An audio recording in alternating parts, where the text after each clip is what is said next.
안녕하세요. SLLab 인공지능 연구실입니다.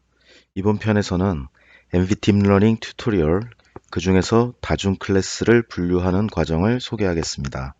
지난 편에서는 단일 클래스, 왼쪽에 보시는 것처럼 컨테이너 한 가지를 분류했는데, 이번 편에서는 여러 클래스, 오른쪽에 보시는 것처럼 네 가지의 클래스로 분류하는 예제를 따라해 보도록 하겠습니다.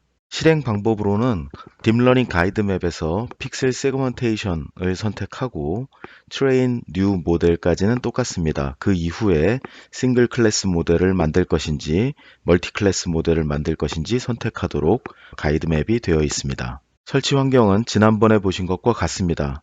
비디오 램 8기가 이상의 엔비디아 그래픽 카드가 필요합니다. NV 딥러닝만 설치하면 됩니다. 필요한 라이브러리, 텐서플로우 같은 것들은 함께 설치가 됩니다. 역시 계속 등장하는 다이어그램입니다. 레이블링, 훈련, 분류 이렇게 3단계로 진행을 한다는 것을 파악해 두시면 되겠습니다. 실습에 사용할 데이터는 2011년 미국 미저리주의 토네이도에 의한 피해가 있었습니다.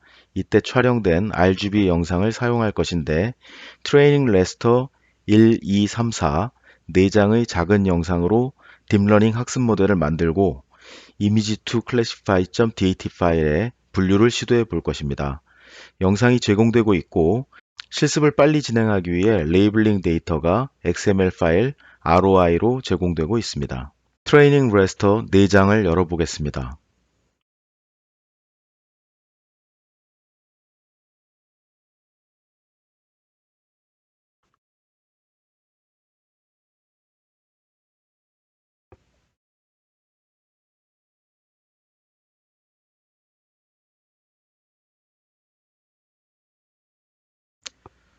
전체 분포를 보면 이렇게 되어 있습니다. 이 4장에 우리가 관심 있는 클래스를 표시하는 레이블 작업을 해보도록 하겠습니다.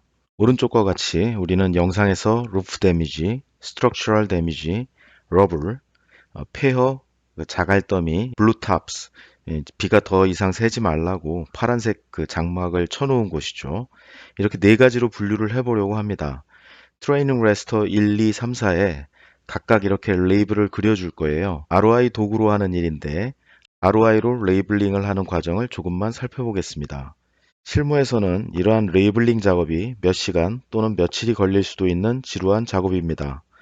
레이블링의 정교함이 모델의 정확성으로 이어지기 때문에 성의 없이 할 수 있는 일도 아닙니다.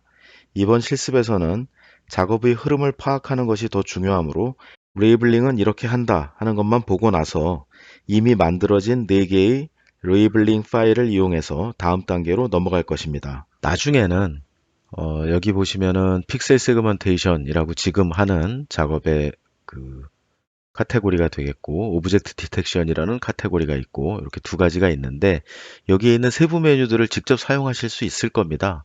그런데 지금은 어쨌든 가이드라인을 따라가는 것을 한번 보도록 할 거니까 여기에 있는 딥러닝 가이드맵 얘를 사용하시면 돼요. 얘를 이렇게 실행하시고 지금 우리가 하려고 하는 것은 픽셀 세그먼테이션입니다. 주로 이제 면적이 어느 정도 되는지 파악하거나 공간적으로 어떻게 퍼져 있는지 파악할 때 이럴 때 사용하는 것이고요. 그래서 픽셀 세그멘테이션 안에 새 모델을 하나 이제 만들려고 하는 거죠, 우리가. 그리고 지난 시간에는 싱글 클래스 모델, 단일 클래스를 했는데 이번에는 멀티 클래스 모델을 만들려고 한다. 이렇게 지정을 하시면 됩니다. 레이블 레스터는 훈련용 영상에다가 우리가 레이블링을 해서 얘네들을 하나의 파일로 합쳐놓은 정보를 레이블 레스터라고 한다고 말씀드렸습니다. 그래서 레이블 레스터를 지금부터 만들겠다. 지금부터 사용하는 툴은 우리가 무슨 일을 하던 간에 그 내용이 자동으로 반영되어 있을 거니까 따로 저장할 필요는 없고 어떤 작업을 하는 것들이 다 반영될 테니까 걱정하지 말라 하는 그런 메시지죠. 오케이. 자동으로 저장은 될 텐데 얘가 어디에 저장될지는 우리가 지정해 주는 게 찾기 편합니다. 그래서 파일, 자, 새로운 프로젝트, 그래서 픽셀 세그먼테이션 프로젝트고 프로젝트 이름은 토네이도 샘플 얘기를 하고요. 폴더는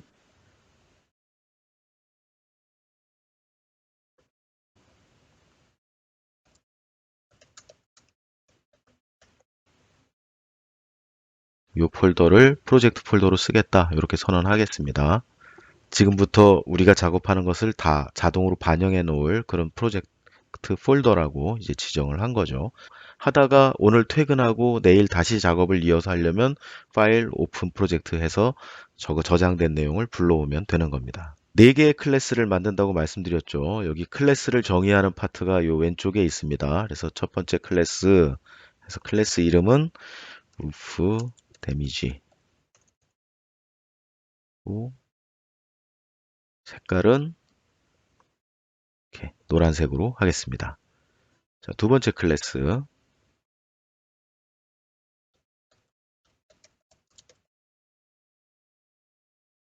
건물이 붕괴된 곳, 이 부분은 주황색으로 하겠습니다.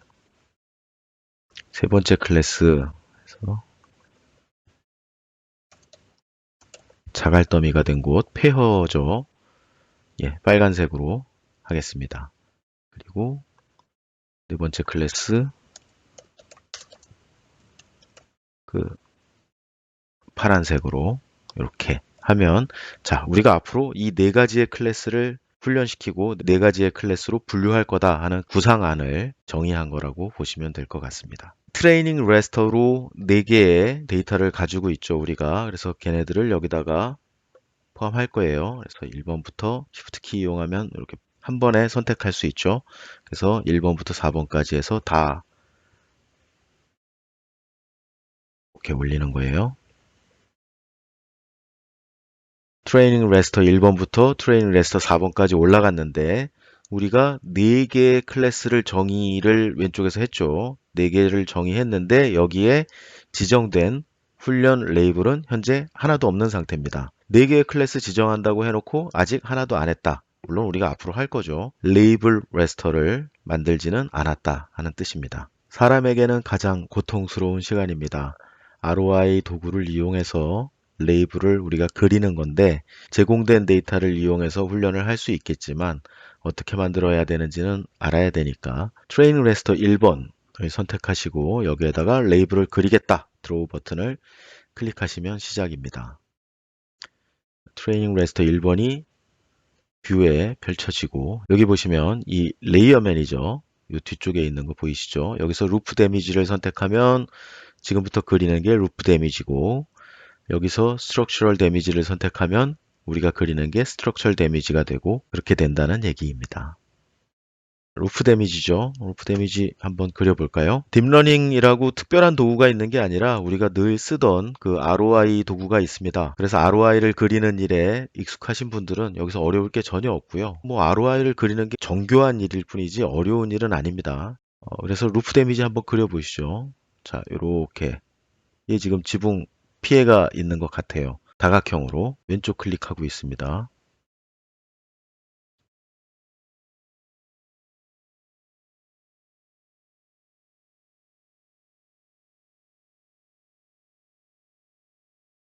다 그랬으면 마우스 오른쪽 버튼 클릭하시고 이 폴리곤을 받아들인다.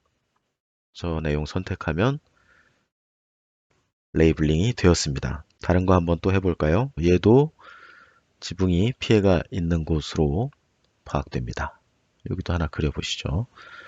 마우스 왼쪽 버튼입니다. 그냥 클릭, 클릭, 클릭, 클릭. 자, 이거 그리는 게 무슨 고급 기술은 아니죠. 다만 정교하게 그려야 될 필요가 있을 뿐이라고 말씀드렸습니다. 자, 만약에 우리가 실수로 이렇게 잘못 그렸어요. 그러면 백스페이스 버튼 한번 누르시면 지금 최종 선택한 곳이 제거됩니다. 다시 한번 보여드릴까요? 잘못 클릭했어요. 아이쿠. 그러면은 백스페이스 버튼 누르면 한 번 취소되고 백스페이스 더 누르면 그 앞 단계 계속 앞 단계로 이렇게 그 취소시킬 수 있는 거죠. 하다가 뭐 어떻게 왔는데 완전히 아유 다시 그려야 되겠다. 그럼 마우스 오른쪽 버튼 누르시고 클리어 폴리곤 하시면 다시 새 마음으로 시작하실 수 있습니다.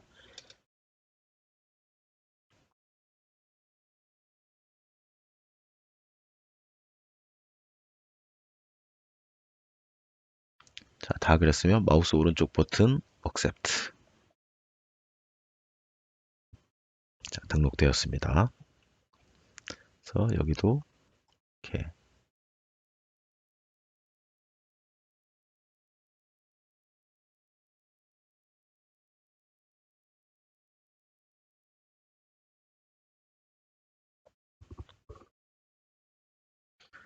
자, 세 개의 지붕을 등록시켰는데 얘는 ROI입니다. 여기 ROI 도구 보시면 지금 세 개를 우리가 등록한 게 보이시잖아요. 하다가 보니까 두 번째 거를 수정해야 되겠어. 아니면 뭐 첫 번째 걸 수정해야 되겠어. 지워야 되겠어. 여기 딜리트 레코드가 있죠. 이러한 작업들을 여기서 수행할 수 있습니다. 찾아다니면서 지우거나 지우고 나서 다시 그리시면 되죠. 수정하거나 할 수가 있습니다. 스트럭처럴 데미지를 그리시려면 자, 여기 레이어 매니저에서 얘를 선택하면 되고 그러면 이 ROI 툴에서도 스트럭처럴 데미지로 그리고 색깔도 주황색으로 바뀌었습니다. 레이블링 툴 보시면은 지금 트레이닝 레스터 1번에 대해서는 하나 우리가 클래스 하나를 지금 지정해 줬죠. 그래서 4분의 1이라고 표시가 된 거를 보실 수 있습니다.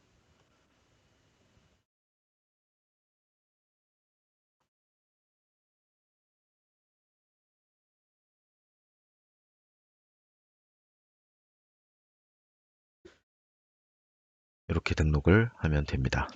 이번에 지금 그 스트럭처럴 데미지를 하나 더 그리고 나니까 자, 두 번째 클래스도 지정이 되었다. 여기 지금 표시가 되고 있죠.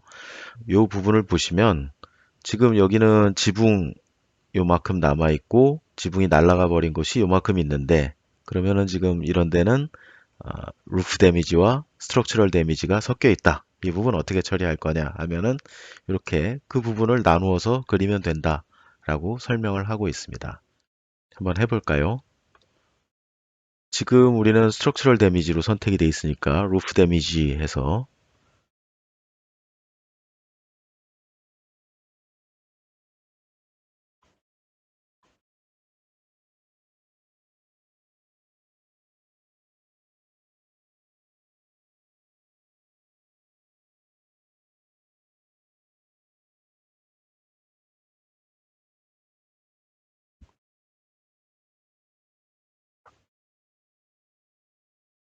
이번에는 스트럭처럴 데미지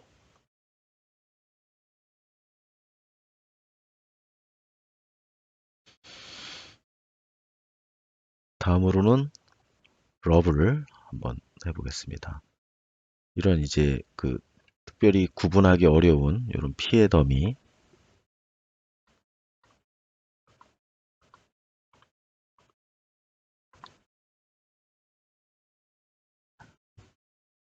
자, 세 번째 클래스가 등록되어 있는 거 보이실 거고요.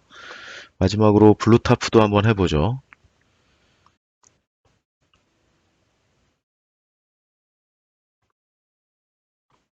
더 이상 비 새지 말라고 천막을 쳐놓은 거예요.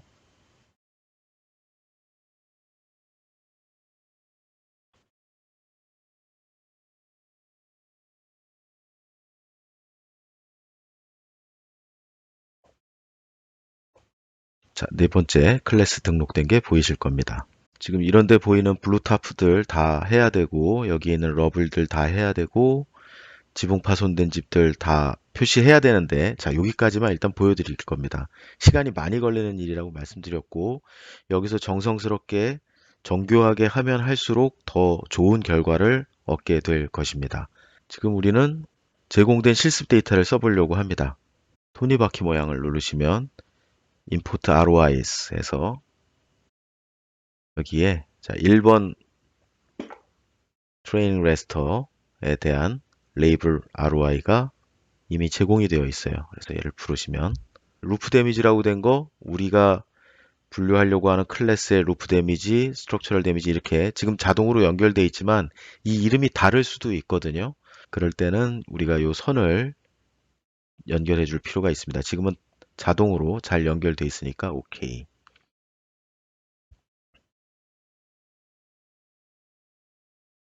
자, 저 레이블링 작업을 우리가 원래 직접 해줘야 되는 거였어요. 두 번째에서도 import ROI 해서 여기도 관련된 레이블 데이터 불러오기 하고 역시 잘 연결되어 있는 거 확인하시고 오케이.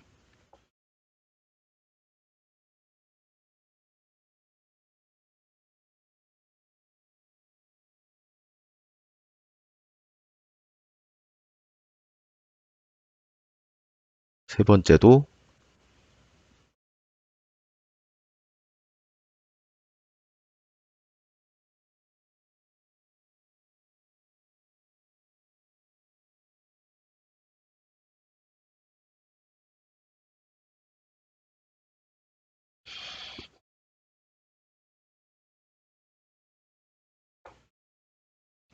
네 번째도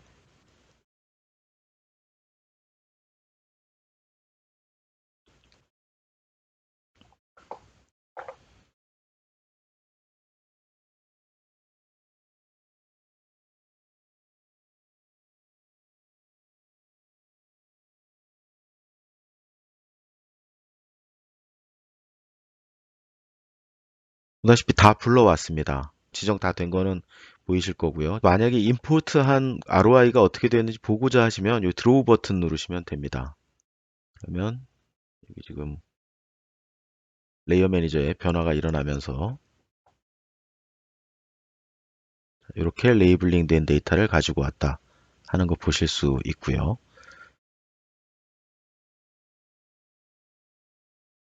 마찬가지로 만약에 2번 트레이닝 레스터에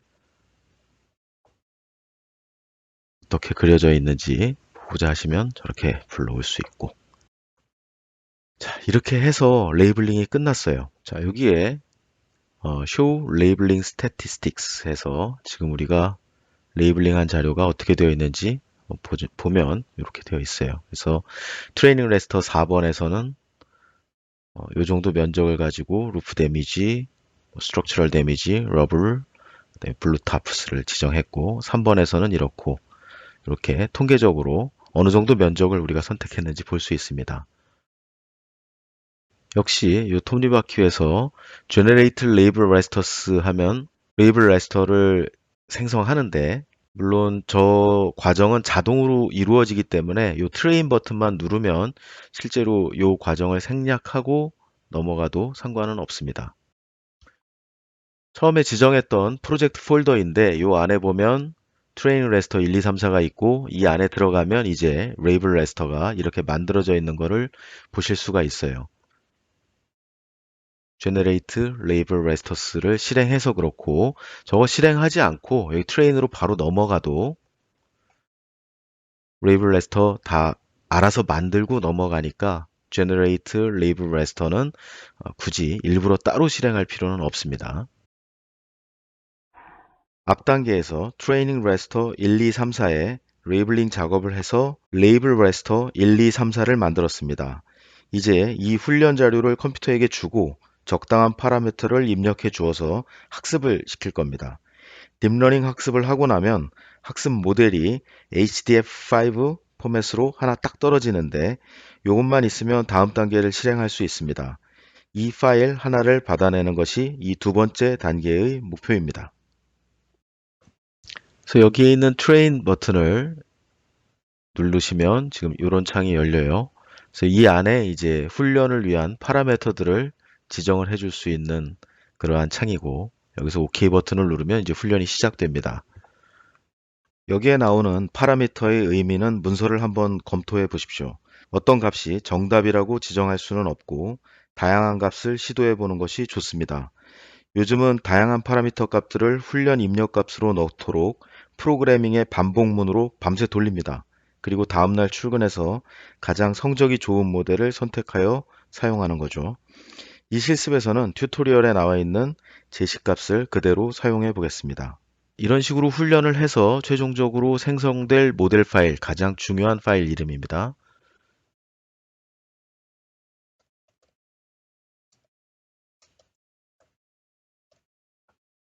이렇게 트레이닝 모델 v1.h5 포맷은 hdf5이고요.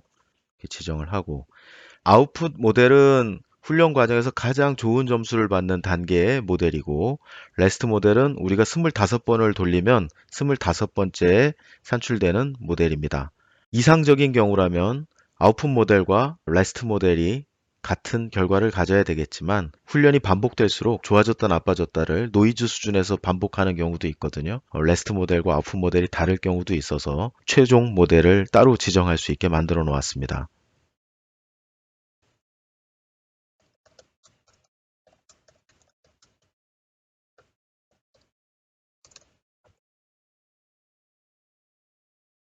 이렇게 파라미터들을 입력하고 나서 OK 누르면 훈련이 시작됩니다.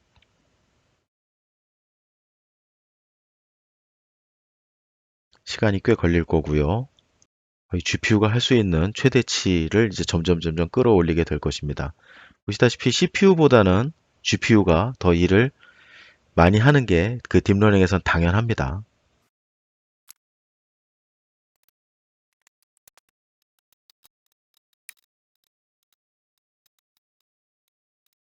트레이닝이 끝났습니다. 최종 모델과 가장 점수가 좋은 모델이 저장되었습니다. MB 딥러닝에서 훈련이 진행되면 자동으로 이 텐서보드라는 화면이 열리게 되어 있습니다. 그래서 훈련이 진행되면서 애큐러시는 점점 올라가고 손실값은 점점 떨어져서 0으로 수렴하는 정상적인 과정으로 훈련이 이루어진 것을 보실 수가 있습니다. 그 훈련의 결과로 최종 모델과 가장 점수가 좋았던 때 모델이 이렇게 저장이 되어 있는 것을 확인하실 수가 있습니다. 자, 훈련을 마치고 나면 그 MB 딥러닝 학습 모델 HDF5 포맷으로 된 학습 모델 파일 하나만 남습니다. 그 파일만 있으면 되는 겁니다. 이 파일만 가지고 이제 이 왼쪽과 같이 입력 영상을 넣고 이 모델을 통과시키면 오른쪽에 보시는 바와 같이 분류가 되어서 나오는, 훈련의 범주를 벗어나지 않는 이상 비슷한 종류의 어떤 영상이 들어와도 처리가 됩니다. 지금 이 과정을 한번 마지막 단계에서 해보도록 하겠습니다. 훈련 파일 하나만 있으면 된다고 말씀드렸죠. 지금 올려놓은 파일들 다 지우도록 하겠습니다. 예, 다 끝났고요. 이제 모든 파일 다 지우고 이미지 투 클래시파이,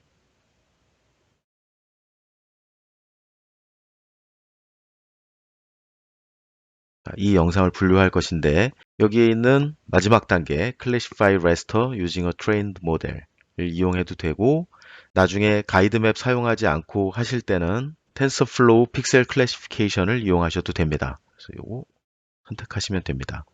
그래서 이미지 투 클래시파이를 분류할 것이고, 우리가 모델은 지금 생성된 모델 요 파일 사용할 것이고, 그 결과 분류 클래시피케이션 결과는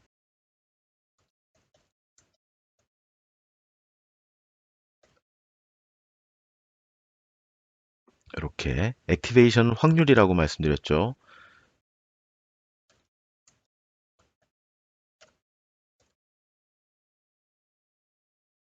됐습니다. 그래서 그 결과도 뭐 디스플레이 바로 디폴트로 하게 하려면 요 선택하시면 되고, 오케이.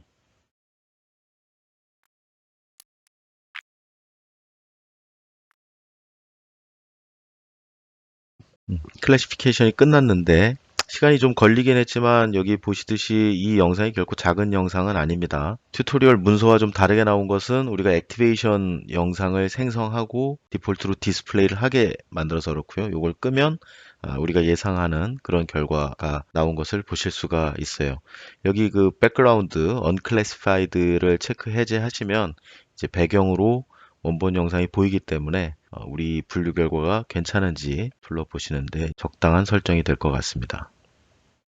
투명도를 조정해 가면서 이 밑에, 자, 지붕이 지금 망가진 곳이죠. 이런 식으로 분류가 됐는데 만점은 아니지만 어떤 식으로 찾았는지 파악하실 수는 있을 것 같습니다.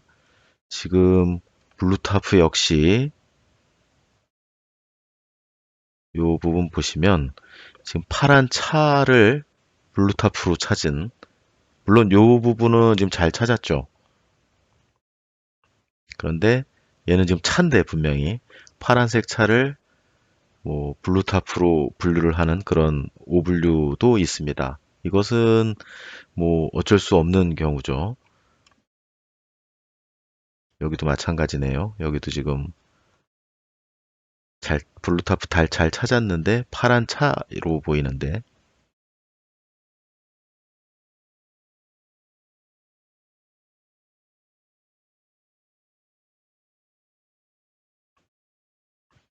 그래서 요 클래시피케이션 결과에 투명도를 좀 조정을 해서 보시면은 우리 분류 결과를 한번 검토해 볼 수가 있고,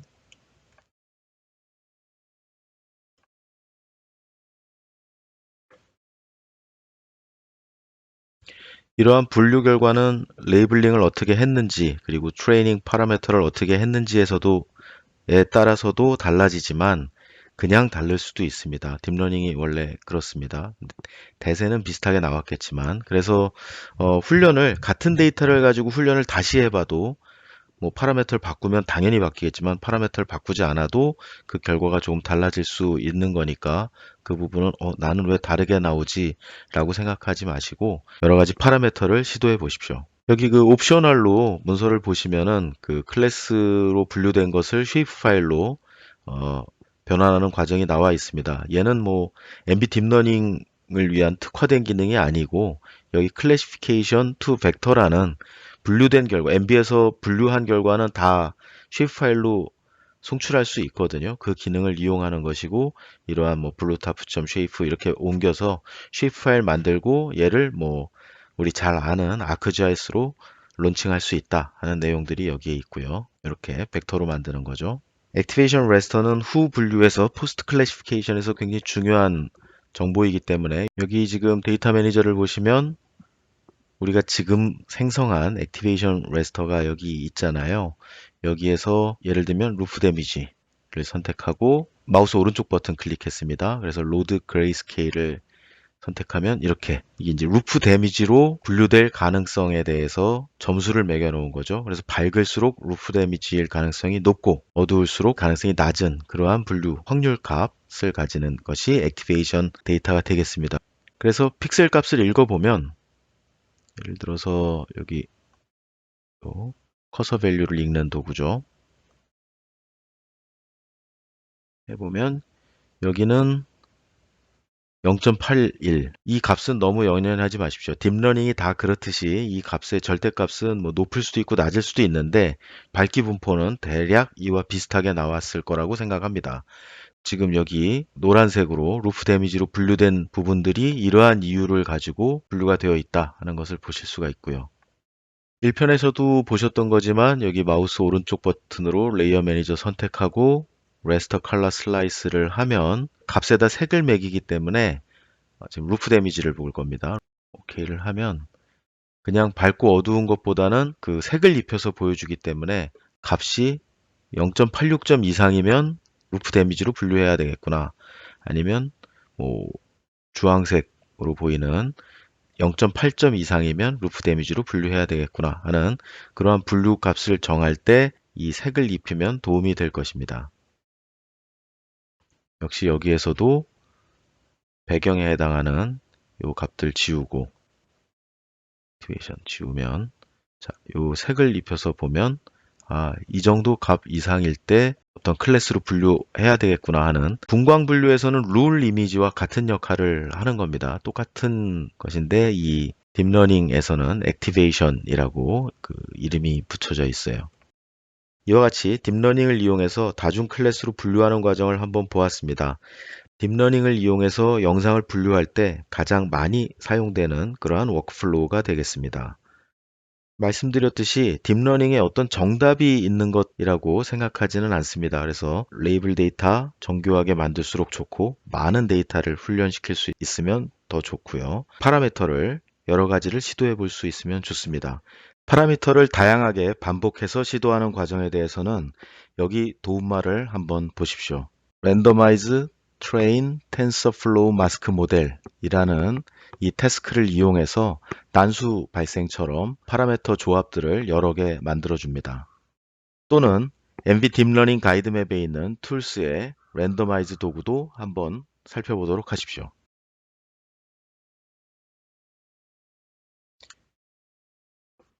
여기에 있는 랜더마이즈 파라메터스라는 이 노드가 앞에 보신 도움말의 태스크를 모델러로 구현해 놓은 것입니다. 기회가 되면 이러한 내용도 한번 같이 해보도록 하겠습니다. 수고하셨습니다. 감사합니다.